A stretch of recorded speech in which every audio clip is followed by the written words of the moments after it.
Muy buenas noches a todos los participantes. Como ya habíamos visto la anterior semana, una pequeña introducción a lo que es la teoría de la epistemología. Ahora vamos a continuar con algunos puntos importantes acerca de esta área del conocimiento que nos va a permitir determinar distintos criterios acerca de los conocimientos. En ese entendido, lo que vamos a desarrollar en la presente sesión son conceptos relacionados a lo que es positivismo, neopositivismo y empirismo lógico. Bueno, debemos empezar señalando que en el siglo XX pues, ha habido una divergencia de criterios acerca de lo que propinaban distintos pensadores acerca de lo que es el poder percibir algo de la realidad. Bien, mencionábamos que desde el siglo XX pues ya había una marcada contradicción entre lo que es el percibir algo con relación a un objeto.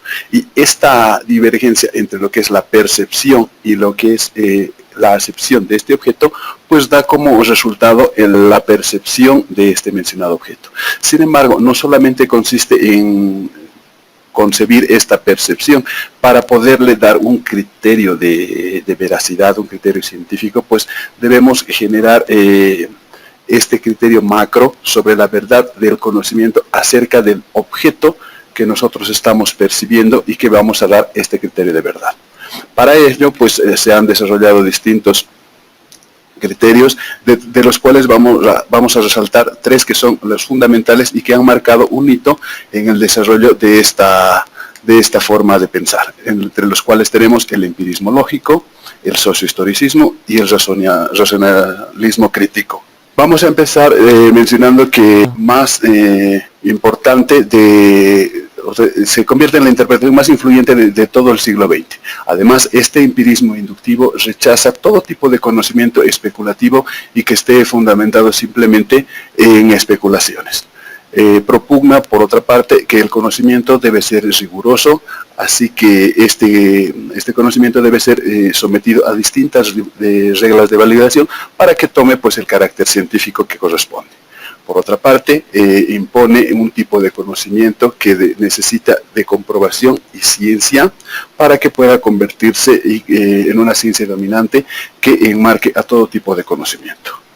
Además, que se basa en la analogía del positivismo que ya fue promulgado en el siglo XXI y que fue propulsado por Comte como uno de los principales autores de esta corriente.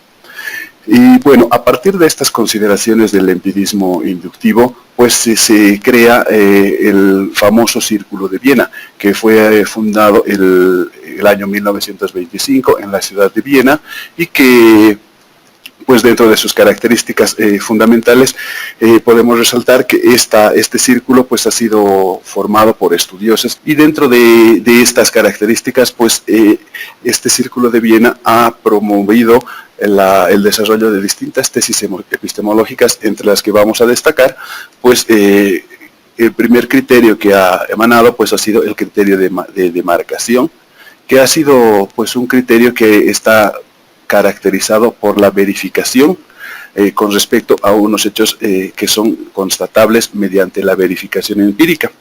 Y esto pues hace que se constituya en un criterio específico para lo que es la demarcación entre lo que conocemos como ciencia y la no ciencia. Por otra parte, tenemos a la inducción probabilística, que se basa en el criterio de que toda producción de conocimiento científico pues está sustentado por hechos tratados por la estadística, vale decir, en la recopilación, la organización y la presentación de datos, y estas a su vez van a permitir llegar a conclusiones que se abordan y se apoyan en modelos de probabilidad, y a partir de estos modelos de probabilidad pues se va a poder llegar a generalizaciones de este conocimiento. También está considerado el lenguaje lógico, pues que no es otra cosa que simplemente realizar enunciados que son propuestos y considerados como científicos, sí y solo sí, o sea, en el caso único de que estén expresados más bien mediante símbolos y estos a su vez estén relacionados mediante operaciones del lenguaje formal. Y por último tenemos el criterio de la unificación de la ciencia, pues que está identificada con un único patrón en el cual no se diferencian los conocimientos científicos admitidos en las distintas áreas. Es por eso que existe una filosofía única de la ciencia. A eso abordamos con el punto de la unificación de la ciencia. Y bueno, pues es tanta la influencia que ha tenido este Círculo de Viena que cuando distintos filósofos hacen referencia al positivismo, pues dan importancia sobre todo a dos autores que son Reinbach y Carnap, antes que referirse a Comte, a pesar de que este último ha sido el que ha sido el pionero en utilizar el término de positivismo. Entonces, ahora vamos a describir lo que es el neopositivismo, que ha sido propulsado por Hempel y Nagel a partir de 1930 hasta 1950, que ha tenido su apogeo y que tiene como elementos importantes primero, los factores epistemológicos, los hechos empíricos y también considera lo que es el razonamiento lógico. Entonces, volviendo a lo que es el Círculo de Viena, pues este círculo lo que ha propiciado es la generación de una enciclopedia que ha sido creada para la concepción de una ciencia unificada, lo que ha permitido, mediante esta ciencia unificada, la reducción de las teorías, vale decir que han sido absorbidas y a partir de ello se han creado, se han aumentado a una teoría, pero esto en el entendido de que esta reducción de teorías tiene que tener dos características fundamentales. La primera, que esta teoría que se está promoviendo debe ser suficientemente probada, a la vez que se extiende su campo de acción a distintos fenómenos que ya hayan sido estudiados de diferentes formas en diferentes áreas y esos resultados han sido reducidos en sus propios términos. Y el otro criterio pues es simplemente la inclusión de que una teoría científica que sea mucho más amplia se integre a otras que estaban establecidas y aceptadas con anterioridad. Dentro de estos positivistas lógicos pues se entiende que dentro de la reducción de las teorías pues podemos mencionar que la filosofía en la primera etapa pues ha tenido una relación con lo que es la filosofía de la ciencia y a partir de ello se ha generado la epistemología de la ciencia, que quiere decir que estas dos últimas, la filosofía de la ciencia y la epistemología científica, han reducido a esta filosofía. Entonces ese criterio de absorción se está aplicando para estos positivistas lógicos. Por su parte, en este criterio de reconstrucción lógica que ha sido promovido por Reinbach, lo que está tratando de reflejar es el proceso inverso a esta reducción y para lo cual debemos tener en cuenta dos contextos. El primero, el de descubrimiento, en el cual lo que debemos tener en cuenta que hay una creencia que es la que produce avances en el conocimiento. Entonces, debemos tener claro ese punto, así como el contexto de justificación, que no es otra cosa que un reconocimiento de los aportes y de los avances que se han generado en torno al conocimiento a lo largo del tiempo. Entonces, podemos entender que para los positivistas lógicos, la ciencia no se ocupa de cómo se llega a producir el conocimiento científico, no le interesa el origen ni cómo se ha dado el génesis de este conocimiento, sino más bien lo que hace es ocuparse de los resultados de una investigación científica. No le interesa el cómo se ha producido, sino más bien todo lo que ha generado esta ciencia. Los resultados de esta investigación científica pues se pueden representar o pueden ser expresados mediante artículos, mediante libros, pueden ser representados por hechos descubiertos, pueden ser teorías elaboradas, métodos lógicos y que estén justificados de forma empírica. Entonces, ya en esta descripción de lo que es la reducción, tenemos la filosofía de la ciencia que nos lleva a una metaciencia y también tenemos el conocimiento elaborado. En este criterio de reducción, pues lo que hacemos es énfasis en la observación, que es el pilar fundamental del método inductivo y que nos sirve para abordar a generalizaciones de cualquier tipo de teorías y leyes, y que a la vez estas se apoyan en distintos cálculos matemáticos, estadísticos, que van a permitir realizar la inducción de distintos hechos. Bueno, pues podemos mencionar que el criterio de la verificación no es otra cosa que comprobar las cosas tal y como son en una proposición que se dice como son. Entonces, lo que nosotros tratamos de hacer es verificar esta veracidad de las proposiciones mediante la verificación. Y para ello, pues tenemos que este neopositivismo tiene dos criterios en los cuales va a justificar estas proposiciones ya realizadas. El primer criterio de verificación, pues es la justificación puramente formal. Bueno, que esta es simplemente válida para las ciencias formales, vale decir la lógica y la matemática, que nos sirve para comprobar una proposición. O sea, que si bien necesitamos una comprobación para verificar, si no nos hace falta recurrir a la experiencia, y basta simplemente con que este criterio de justificación se acomode a las leyes de la lógica. Y por otra parte tenemos la justificación empírica, pues que son solamente las proposiciones relacionadas con el mundo real, y que estas relaciones se pueden verificar mediante observación empírica o mediante la percepción, vale decir, mediante la percepción por los sentidos. Dentro de los criterios de verificación ya desarrollados por el neopositivismo, pues existe el primero, que es la verificabilidad práctica, que pues nos dice que si lo podemos comprobar mediante los medios actuales, los medios disponibles actuales, podemos comprobar su veracidad. Entonces estamos en el primer criterio de verificación práctica. La verificabilidad, en principio, pues nos dice que si sabemos comprobar estas observaciones, pueden decir que es verdad. Entonces estamos haciendo esta verificación mediante la observación. En un tercer punto, pues la verificación concluyente o fuerte es la que se hace mediante la experiencia, y esta experiencia nos va a garantizar la veracidad de la proposición que nosotros estemos haciendo. Y por último, la verificación débil, pues es el que la experiencia hace que esta proposición pues sea probable. No se trata en este punto de que la experiencia garantice de modo lógico esta proposición, sino que más o menos nos garantice la probabilidad de veracidad de esta proposición.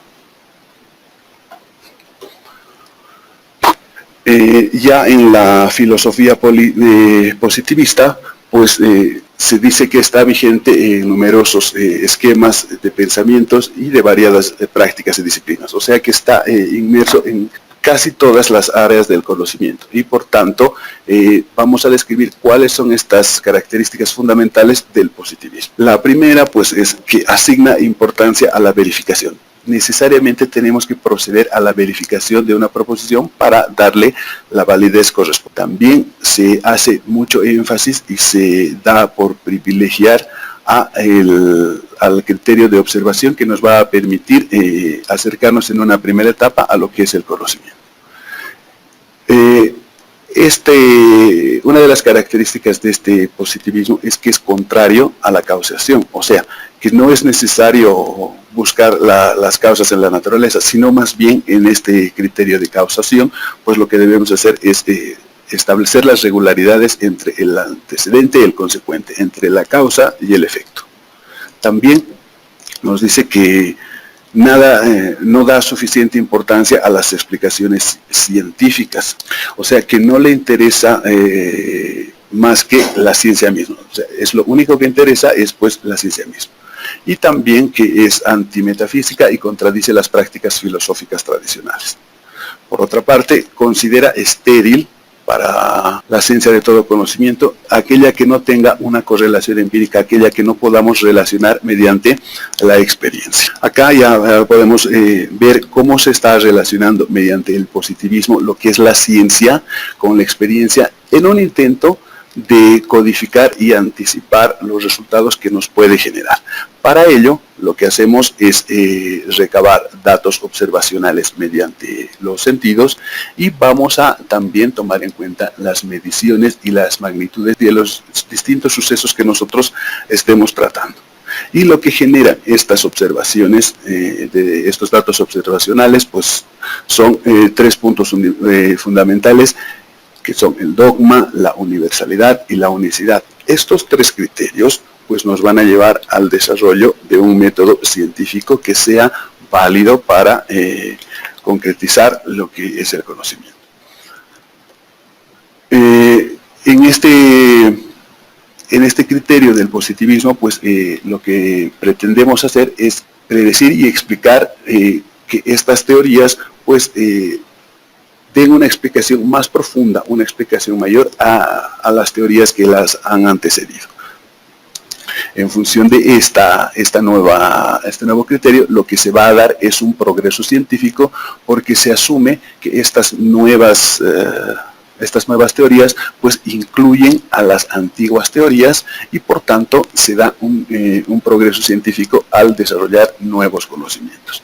Y este progreso científico pues tiene algunas características para que sea considerada así como tal, como progreso. Entre las que están, las que podemos mencionar son que toda predicción o explicación debe estar confirmada de la anterior y debe ser incluida en la nueva. Todas las características y las explicaciones que ha dado la vieja teoría deben estar incluidas en la nueva teoría para que se produzca un progreso científico. Además, debe tener conclusiones empíricas no incluidas en la precedente. Además de contener las atribuciones de esta vieja teoría, se debe incluir nuevas que permitan desplazar a esta teoría precedente.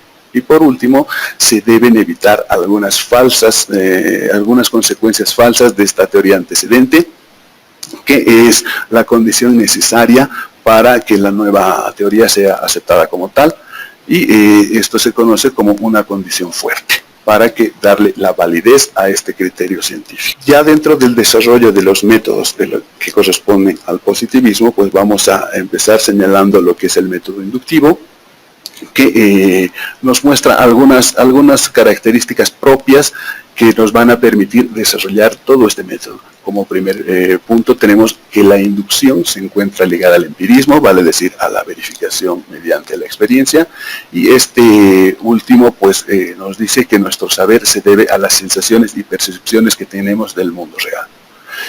También se ha conjuncionado el criterio tanto de empiristas como de positivistas que ven a la ciencia como un conocimiento que ha derivado de los hechos que nos brinda la experiencia. Y para el punto siguiente, pues tenemos que los aspectos vinculados a la afirmación de estas ciencias se debe primero a la naturaleza de los hechos y segundo a cómo derivan de los hechos. Por otra parte, el método inductivo nos dice que estos hechos se dan a observadores cuidadosos y desprejuiciados por medio de los sentidos, que se debe despejar o despojar de toda subjetividad para que sea considerado como ciencia. Además, son anteriores independientes a la teoría. No se basan en una teoría precedente, sino más bien que se está generando una nueva, como ya habíamos mencionado, a partir de la experiencia. Y estos constituyen un fundamento confiable para el conocimiento científico, porque la estamos validando mediante la experiencia. Por eso, pues, se considera que se genera un conocimiento científico. Y tiene tres características fundamentales este método inductivo, entre los cuales está la efectividad, que es la que nos exige demostrar ya sea la verdad o la falsedad sobre un determinado suceso, en base pues a una experiencia empírica y que puede ser confirmada o resuelta mediante un número finito de pasos, que es los que vamos a seguir para darle la validez respectiva. La repetitividad, que consiste simplemente en repetir esta observación con los mismos resultados en distintos momentos y para verificar que los resultados sean los mismos.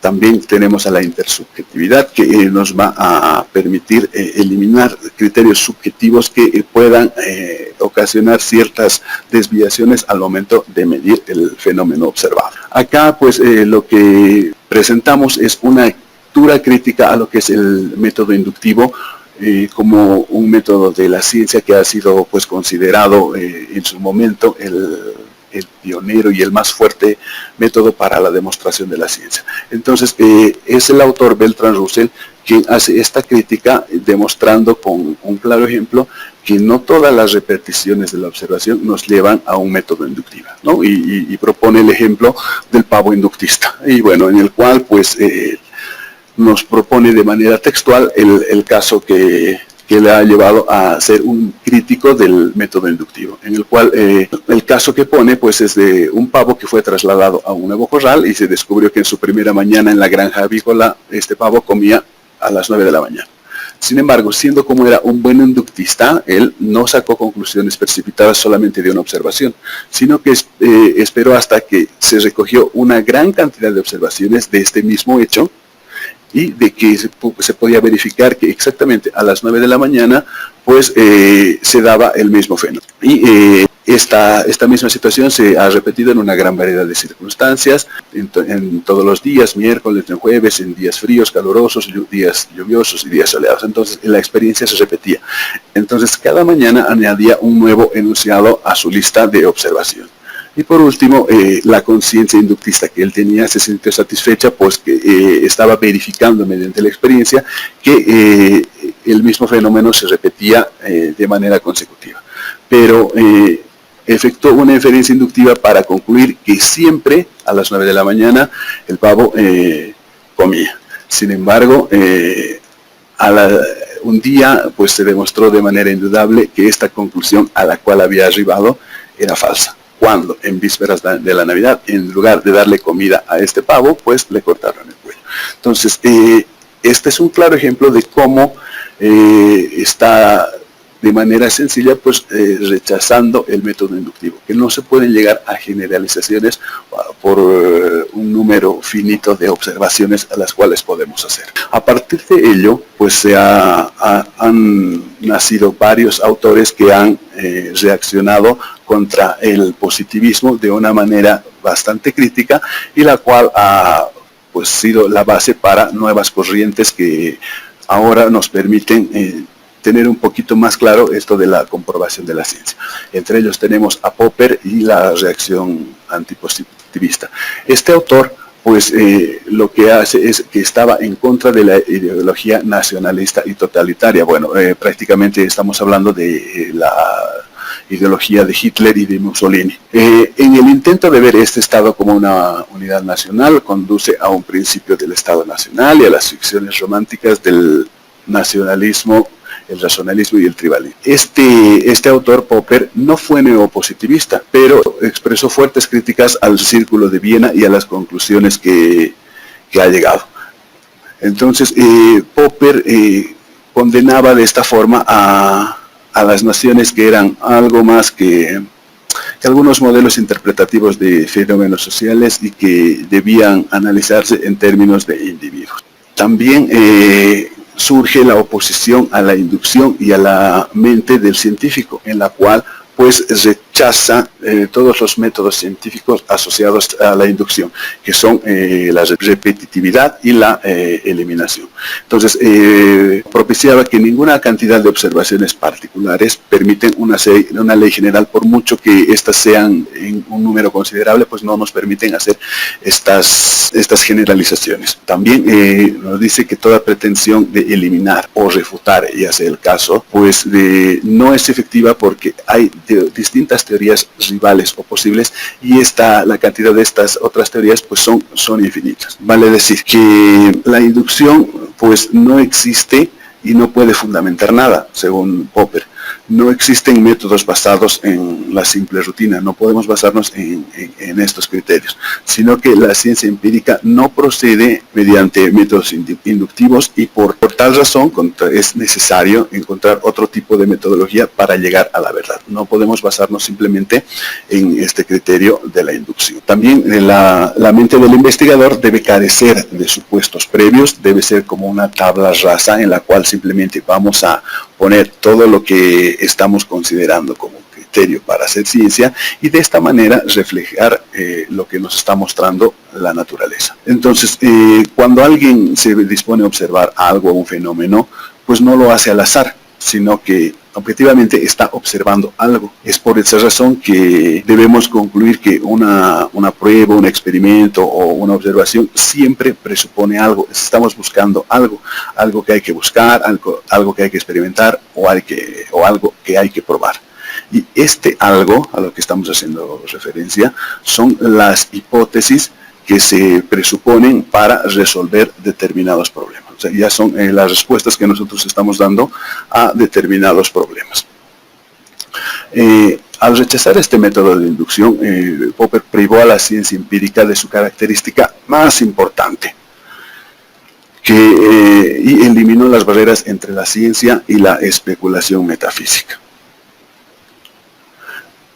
Es así que Popper ha propuesto el método hipotético deductivo, en la cual presenta una propuesta de hipótesis que proporciona posibles soluciones para los problemas de los cuales parten nuestras investigaciones. Entonces, las soluciones que nosotros propongamos deben ser susceptibles de una crítica objetiva, y si no, pues no tienen ese carácter científico. Por otro lado, si la solución es susceptible de crítica objetiva, pues intentamos refutarla, ya sea mediante la deducción de consecuencias contrastables. Si por otro lado, si se resiste a esta crítica, pues lo aceptamos provisionalmente nada más, porque en un futuro vamos a desarrollar otros criterios. También se incrementa el conocimiento mediante la evaluación de hipótesis y contrastación empírica, de tal forma que esto es mucho más fácil. La ciencia pues no progresa por acumulación o adición de conocimientos, sino más bien por el contrario, progresa cuando se hace la eliminación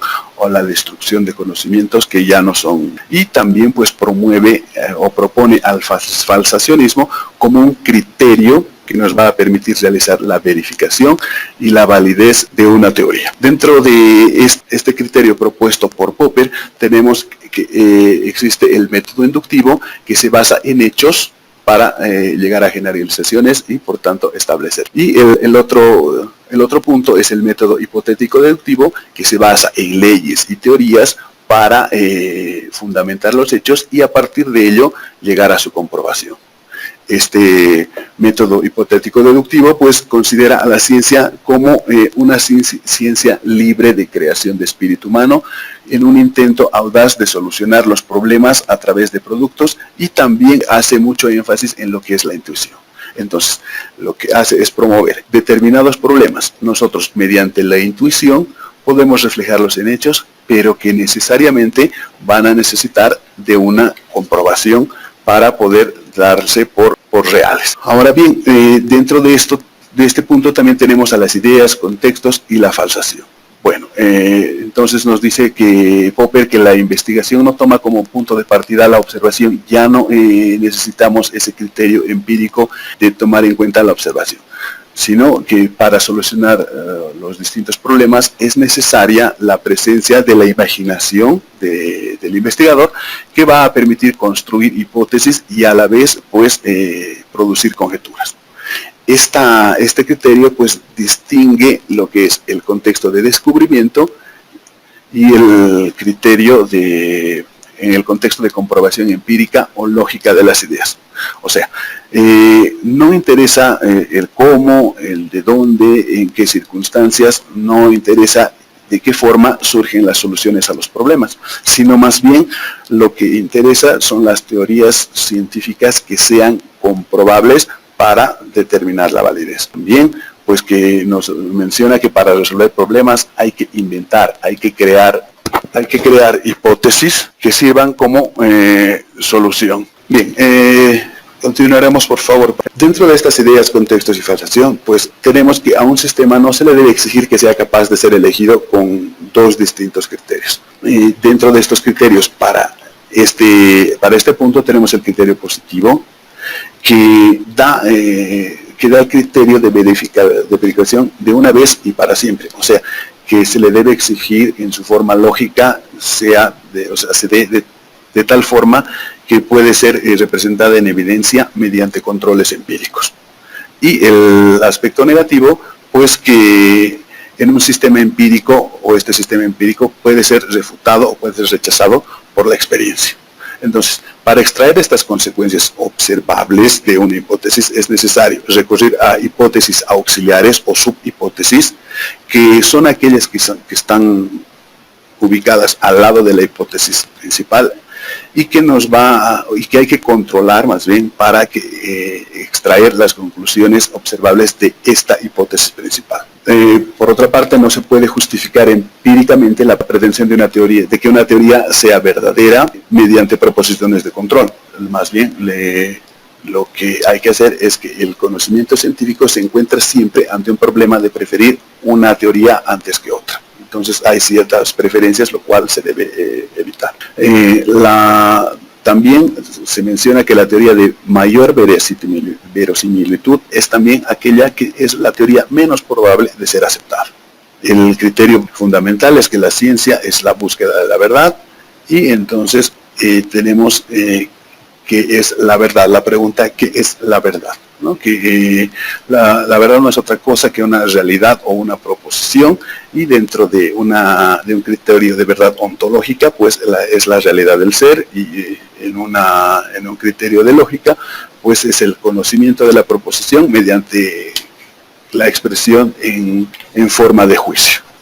Ahora bien, existen ciertos criterios acerca de los paradigmas y revoluciones científicas, las cuales pues han formado una estructura de las revoluciones mediante su principal autor, que es Thomas Kuhn, y que no toma en cuenta a esta revolución como un paradigma, sino lo hace más bien como una comunidad científica. Y a esta estructura de las revoluciones científicas, Thomas Kuhn le da ciertas atribuciones que indica que tiene que tener un carácter de ciencia normal, tiene que ser una revolución científica, debe corresponder a un paradigma, pertenecer a una comunidad científica, debe constituir una matriz disciplinaria, además que debe promover descubrimientos de la ciencia, además que está a partir de revoluciones de progreso y genera la verdad de las ciencias. Entonces, dentro de este primer criterio de la construcción de las ciencias, tenemos a la ciencia normal, que es la que los científicos dedican su tiempo y en las que se supone que la comunidad científica conoce cómo es el mundo real. También se basa en realizaciones científicas pasadas, como experiencias mismas que son reconocidas por alguna de las comunidades científicas existentes. También se resiste a cualquier innovación de fondo, tiene que ser necesariamente una innovación estructural para que sea considerada como una manifestación externa y contraria al paradigma que está dominando. Dentro de esta ciencia normal, pues tenemos que tener en cuenta que una comunidad científica que pertenezca a este grupo de gente dedicada tiene que tener ciertas características. Primero, practicar una especialidad científica. Ante estos componentes de la comunidad científica, pues han tenido una educación, una iniciación y profesiones necesariamente similares para establecer criterios pues que estén en la misma línea. Además, han debido ser absorbidos mediante la misma bibliografía y sacan muchas conclusiones idénticas de ella. Son considerados como responsables de la investigación en un conjunto de objetivos comunes, incluyendo la formación de sus propios sucesores, que es lo que va a dar una continuidad al desarrollo de la ciencia. Y la comunicación es casi plena, en el entendido de que el juicio profesional es relativamente unánime. En este mismo punto de la construcción de las ciencias habíamos mencionado lo que son las revoluciones científicas, que pues son episodios de desarrollo en el cual un paradigma es reemplazado por uno nuevo e incompatible. No necesariamente tiene que tener una relación estrecha, es totalmente distinto, pero está reemplazando porque se ha aceptado de diferentes acepciones de lo que es la realidad. También se inician con un sentimiento de que un paradigma existente ha dejado de funcionar a partir de las necesidades actuales y esto por la exploración de un aspecto de la naturaleza. En ese entendido, la creencia y la elección de un paradigma pues resulta de modos incompatibles, y esto debido a que no puede estar determinada solo por procedimientos propios de la ciencia normal de la que estamos tratando. Y cuando estos paradigmas entran en debate para su elección o su función es necesariamente circular. Ahora bien, otro elemento de la revolución de las ciencias es el paradigma, pues que el paradigma no es otra cosa que un patrón o modelo que ha sido tomado de un uso general y se ha aplicado.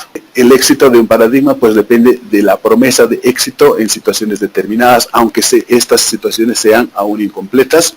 Y pues la ciencia normal consiste en que la realización de esta promesa que se ha hecho en el punto anterior, pues se la verifique mediante la aplicación de conocimientos que muestra el paradigma. Entonces, Kuhn nos habla de dos criterios para propiciar este paradigma que él ha propiciado, que es la constelación de creencias, valores y técnicas, que este criterio lo comparten todos los miembros de esta comunidad. Y por otro lado, tenemos un elemento aislado, pero que pertenece a esta constelación y que son las soluciones concretas al problema y que son empleados en futuras proposiciones como modelos o como ejemplos. También nos habla de la construcción de una matriz disciplinaria en la cual simplemente tenemos que tener en cuenta tres componentes: las generalizaciones, que están normalmente expresadas en formas de símbolos, la referencia al modo ejemplar y las creencias compartidas en el modelo basado en valores. Entonces, a partir de estos criterios, pues nos hacemos la pregunta: ¿qué comparten los miembros de una comunidad científica que explique la relativa plenitud de su comunicación profesional y la relativa unanimidad de sus intentos que comparten los miembros de una comunidad científica que explique la relativa plenitud de su comunicación profesional y la relativa unanimidad de sus juicios profesionales? Bueno, en esencia, el aspecto que comparten todos estos miembros de la comunidad científica, pues son un conjunto de teorías que les permite abordar a las mismas conclusiones, tener una relativa pues plenitud en la comunicación y por ende van a tener los mismos juicios profesionales. Entonces, para la construcción de estas ciencias mediante una comunidad científica, pues debemos mencionar que estas comunidades practican una especialidad científica, han tenido una educación, iniciación y una profesión similar, han absorbido la misma bibliografía, sacadas de muchas conclusiones, son comunidades que el mismo tema desde puntos de vista incompatibles, son los miembros de esta comunidad son considerados como responsables y la comunicación es casi plena. Son las mismas características cuando nosotros estábamos hablando de la ciencia normal. Entonces se ha extraído de ahí para darles esas mismas atribuciones a la comunidad científica. Y esta comunidad científica pues está compuesta en tres niveles, en la cual en una primera categoría están los científicos naturistas, en una segunda categoría pues podemos poner de ejemplo los médicos, los químicos, los zoólogos en distintas áreas de las ciencias naturales, y como un tercer escalón de esta jerarquía pues están las subdivisiones que se daban en el escalón anterior. De los químicos, pues tenemos los químicos orgánicos, los especialistas; de los zoólogos tenemos los que ya están especializados en áreas muy particulares, muy puntuales de las ciencias que estamos describiendo. También para la construcción de las ciencias debemos tomar en cuenta el descubrimiento de las ciencias, que lo podemos hacer de tres formas: mediante una percepción previa de una anomalía. También lo podemos hacer mediante una aparición gradual y simultánea del conocimiento. Esto puede ser mediante un conocimiento conceptual o puede ser mediante la observación. Y también se da que el cambio de paradigmas y procedimientos siempre van acompañados de una resistencia. Entonces, lo que referimos aquí es que para que se produzca el cambio de un paradigma a otro, es necesario que la construcción de un aparato teórico pues permita acceder a los resultados que conducen a la verdad. Necesariamente debe producirse estas condiciones para que se dé un cambio de paradigma. Dentro de lo que son las revoluciones y progreso, pues tenemos dos criterios para que la ciencia es para que aquellos campos en los que progresan de manera evidente, o sea, estos que se puedan comprobar en cualquier momento y en cualquier lugar, y por otra parte la comunidad científica es la que acompaña y determina estos progresos de la ciencia. Entonces, la verdad de las ciencias pues es distinta, valga este ejemplo muy trivial, pues distinta de las verdades religiosas. Para que demostrar la verdad de las ciencias tenemos que tener en cuenta que tiene que tener estas características. La ciencia debe ser progresiva, nunca definitiva, o sea, todo el tiempo está en constante desarrollo y nunca se queda estática. La ciencia debe ser histórica, ya que se basa en hechos anteriores y a partir de ello va enunciando nuevas leyes, nuevas teorías que recogen lo mejor de la teoría anterior e incorpora aspectos que no tenían en cuenta y que son verificables mediante la experiencia. Debe ser acumulativa y no única, debe ser abierta y más bien no tiene que ser sistemática y cerrada, debe poder estar abierta a nuevas posibilidades y nuevas formas de construcción. Por otra parte, esta ciencia es fruto de consensos y confirmaciones, ya que no tiene validez para siempre. Entonces tiene que llegarse a un consenso y poder darse esa generalización. Entonces, esta construcción de la verdad nos dice que tiene que ser común, además de valorar el pasado, de vivir en el presente y a partir de eso pues confiar en el futuro, en lo que se pueda llegar a generalizar. Ha habido muchos críticos que han hablado sobre distintas formas de ciencia, entre los cuales vamos a mencionar a Lakatos, que fue discípulo de Popper y que si bien ha sido uno de los críticos, pues lo que ha hecho es utilizar las ideas de Popper para la construcción de sus propias ideas. Es así que varios investigadores lo han denominado potatos debido a la inclusión de las teorías de su mentor para generar nuevas teorías.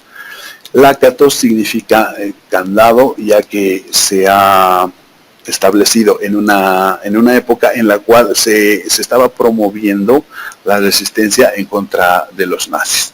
Este autor, Lakatos, ha sido un duro crítico de la teoría que estaba propiciada por Kuhn, además que ha fortalecido la teoría falsacionismo metodológico, que estaba basado en la idea de que la ciencia pues es una competencia muy fuerte entre paradigmas rivales de investigación, y dentro de estos falsacionismos propone el falsacionismo dogmático, que es la ciencia mediante conjeturas y de falsacionismos infalibles. Y por otra parte, propone el falsacionismo metodológico ingenuo, que lo que hace es reconocer la base empírica de las ciencias y además concibe que el desarrollo de las ciencias es una serie de sucesos relacionados o que relacionan lo que es la teoría y los hechos. Por otra parte, menciona que la lucha que se produce entre los hechos tiene que tener como respaldo por lo menos dos teorías que estén en competencia para que se pueda producir esta validación. Además, dentro de los programas científicos de investigación, propone los avances de la ciencia, en la cual hace referencia a las teorías, no a teorías, sino a programas científicos de investigación.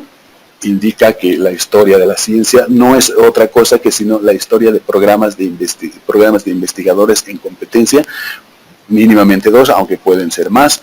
También lo que hay que evaluar es una sucesión de teorías y no única teoría, porque en ese caso no tendríamos nada que refutar y estaríamos aceptando esta. Y este programa de investigación pues que se desarrolla a partir de una serie de teorías que nos llevan a identificar el programa de investigación, programa describe el núcleo firme, además de señalar y caracterizar las fases del desarrollo, analiza cada una de estas fases, tanto en representantes y aportes del programa, y por último, pues organiza lo que es el cinturón de protector de las hipótesis auxiliares y tomando en cuenta las conjeturas, aquellas que son susceptibles de contrastación y aquellas pues que son efectivamente sometidas a pruebas para determinar el valor de la corroboración de este punto. Para este punto pues tenemos que se toman en cuenta tres nuevas corrientes, que son la complejidad, la borrosidad y la incertidumbre. Y dentro de esta primera corriente, que es la complejidad promovida por Edgar Morin, tenemos algunos aspectos entre los cuales resaltamos que la física y otras ciencias exactas nos ponen al descubierto situaciones en las que se produce una falta de lógica en el pensamiento y, sin embargo, en la realidad, pues se trata de una falta de lógica de la realidad, a pensar que algunos aspectos fundamentales de la realidad no enmarcan o no obedecen a la lógica. Entonces, también propone que dos proposiciones contrarias pueden ser también o al mismo tiempo pueden ser compatibles. La incertidumbre en el seno de la realidad, como en el de la lógica, pues, y la doble incertidumbre de su relación. O sea, hay incertidumbre por ambos lados y se genera una tercera al tratar de aunarlas. La riqueza de la complejidad de la realidad, ya que el pensamiento de tanto de uno como otro, pues desbordan en la lógica al mismo tiempo que la contienen, las refutan, pero al mismo tiempo las respetan. Entonces, de ahí la importancia de tomar en cuenta esta nueva corriente. Y la complejidad significa que toda lógica que excluya la ambigüedad ahuyente la incertidumbre que necesitamos de lógica. Esta complejidad pues presenta algunas consideraciones que son el reconocimiento de polideterminaciones, subdeterminaciones e indeterminaciones, lo cual estas tres características nos va a permitir una mejor concepción de las posibilidades de autonomía cognitiva y de la interacción con los números aleatorios. Por otra parte, debemos tener conciencia de una polilogicial complejo en nuestra sociedad que exhibe diferentes reglas y variables. Lo real en esta parte pues no se da de una forma transparente y ordenada, sino que más bien sigue una estructura compleja, la cual enuncia Morin. Y por último pues tenemos que hay una conciencia de lo que lo nuevo no es deductible de sus condiciones anteriores de formación. No responde a ningún hecho particular antecedente para poder llegar a generalizaciones. Entonces, bueno, tenemos acá las características del pensamiento complejo de Edgar Morin, pues, que las podemos revisar, que debido al tema del tiempo, pues las vamos a pasar y vamos a hacer referencia directamente a lo que es la corriente de los conjuntos borrosos propiciado por Lotfi, que al establecer esta nueva corriente, pues propicia que esta teoría de los conjuntos borrosos nos va a permitir dar una forma matemática a las expresiones del lenguaje natural que estamos nosotros manejando constantemente, sin poder disminuir, sino por el contrario, en algunos casos aumentar la potencia expresiva de estas y poder operar con ellas de forma mucho más sencilla. Además, esta nueva corriente nos permite realizar operaciones con palabras en lugar de utilizar números. Los conjuntos borrosos no son otra cosa que los valores de las palabras con las que nosotros vamos a operar. Contrariamente a lo que se pueda pensar, pues esta corriente no es exclusiva de las ciencias sociales, sino que se aplica o se expande también a las ciencias exactas.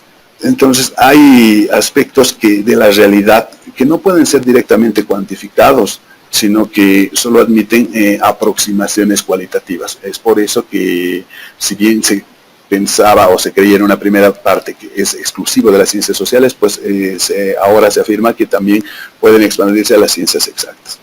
Al realizar pues estas operaciones con valores de palabras, lo que estamos haciendo es asignar un valor a estas palabras. Los resultados a los que vamos a abordar pues también son otros valores de las nuevas palabras a los que nosotros vamos a arribar, y estamos incurriendo en la generación de nuevos conjuntos borrosos. Y las situaciones reales, las situaciones que nosotros observamos, pues son conjuntos borrosos porque estamos asignando esos valores a estas palabras. También nos permiten expresar de forma matemática muy simple lo que diríamos en lenguaje natural. O sea, y esto permite describir situaciones reales que, dicho sea de paso, las situaciones reales son borrosas por excelencia, y a la vez se tiene la riqueza del lenguaje natural con el que nosotros nos manejamos, y de esta forma poder llegar a una síntesis de las expresiones matemáticas. Entonces, estas son las características más importantes que menciona Lofty con relación a su corriente de conjuntos borrosos. En una aproximación bastante escueta, bastante puntual, debido al tema del tiempo, porque en realidad el tema es muy amplio, pero el tiempo es corto, pero es una presentación muy sintética, muy escueta, la que podemos hacer en este momento, y pues cualquier comentario o cualquier apreciación, pues estamos dispuestos a escucharlos. Muy bien, gracias Fernando por la consulta, y efectivamente pues estos dos autores han marcado el rumbo que ha tomado el desarrollo de la investigación, y pues sus aportes han significado un hito en lo que es todo lo que es investigación científica. Bueno, al no haber ninguna otra apreciación, pues antes de dar paso al siguiente grupo, pues agradecerles a todos por la participación. Sin embargo, pues como mencionaba, el tema es amplio, el tiempo es corto, pero cualquier consulta, cualquier duda, inquietud, pues yo les pido puedan escribirme, ya sea vía plataforma o a mi correo personal, y yo voy a responderles a la brevedad posible. A todos muchas gracias por la participación, nos vemos pronto y estamos en contacto. Buenas noches.